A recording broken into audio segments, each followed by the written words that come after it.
new associations were formed throughout the country, such as the Young Ireland movement. Pamphlets were printed, and orators such as James Fintan Lalor and James Stephens began calling for armed insurrection, at a time when the whole of Europe seemed to be exploding into open rebellion against autocratic rule. From Paris to Vienna, Copenhagen to Bucharest, from Budapest to Amsterdam, a springtime of nationalist revival, liberal ideas, and revolutionary demands for democratic reform was sweeping the continent and threatening to topple monarchies like nothing ever seen before.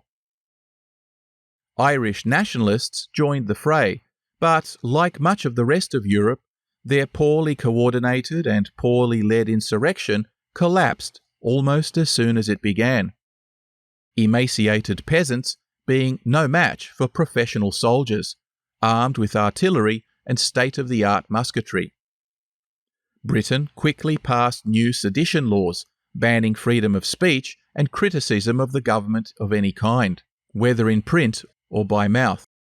Dissidents were rounded up and typically received a death sentence, or worse, the now familiar transportation for life to penal colonies, where hard labour and a miserable death awaited them. Stephens, now a persona non grata, managed to abscond to Paris, where he was absorbed into French intellectual and literary circles, and exposed to egalitarian fraternal societies such as the Freemasons. Here he began to formulate the idea that if Ireland was ever to attain its freedom, its liberators needed to infiltrate the British system by emulating the structure and mystique of these secret societies, which had apparently played significant roles in the liberation of the United States, France, and practically most of Latin America from oppression. He quietly returned to Ireland 6 years later and travelled the countryside incognito, preaching to small groups of gathered patriots, eventually forming what came to be known as the Irish Republican Brotherhood, and setting up a system of independently operating circles, each with limited knowledge of their superior chain of command, in order to safeguard operational secrecy. By 1860, Dublin already had 16 circles of 820 men each, an underground newspaper with circulation in the thousands, and a solid relationship with the American Fenian Brotherhood, which made plans to ship arms, cash, and men back to the fatherland, for the mother of all rebellions, as soon as Stephens gave the word. But then the American Civil War broke out, and the Irish, loyal to their new home states, joined both the Union and Confederate armies in their tens of thousands. Typically, they formed Irish regiments on both sides that were, at times, pitted one against the other in horrific battles such as Fredericksburg, with some estimating casualties among Irish combatants to have been in the tens of thousands. The Irish also contributed no less than 18 generals to the leadership ranks of both armies. These refugees from British tyranny, barely settled in their new homeland, were now fighting, brother against brother, in America, instead of liberating their homeland from the English. Stephens' dream of a general uprising would have to be shelved till the war was over. Meanwhile, the English were hardly sitting idly by, and their espionage network was soon aware of the Brotherhood, though not of the identity of its key leaders, nor the size of its actual membership. For now, the circles were holding. One of the key objectives of the Brotherhood was to recruit Irish soldiers currently serving in the British Army. You see, the British colonial expansion into India, Africa, and elsewhere necessitated a steady supply of fresh troops to continue the momentum. So the government relaxed the ban on Catholic enlistments, and many young Irishmen, who were otherwise starving or unemployed, joined out of sheer desperation.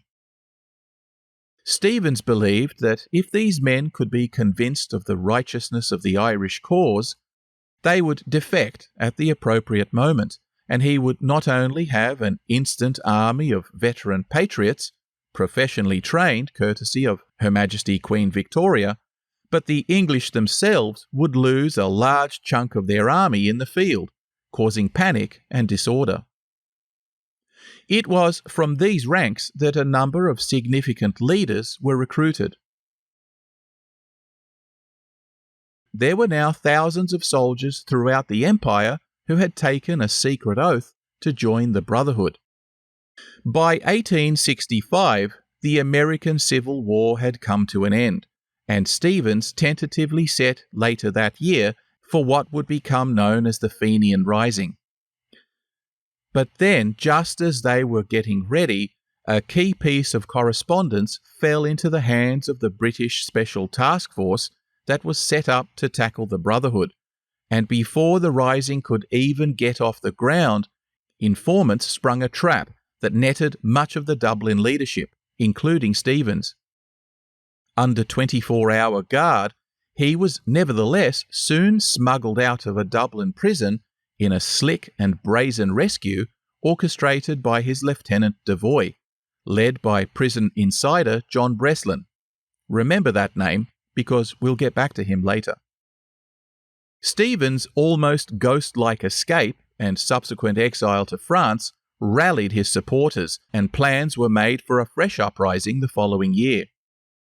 But by now, the British intelligence machine was in full swing, and the entire army was subjected to a purge, with a series of courts-martial that flushed out many thousands of soldiers. This time, Devoy and many of the remaining leadership were also rounded up, again betrayed by informants.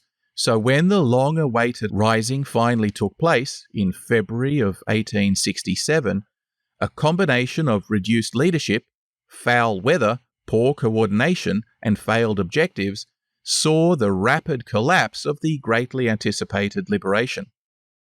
Shiploads of American war veterans, armed to the teeth and itching to join in, were quickly rounded up in Irish ports and either imprisoned or expelled to avoid a diplomatic incident. Thousands of civilians, embroiled in the fiasco, were also hastily sentenced to long years of penal servitude in Australia's colonies, while deserting soldiers were subjected to especially harsh judgment, typically a death sentence for treason.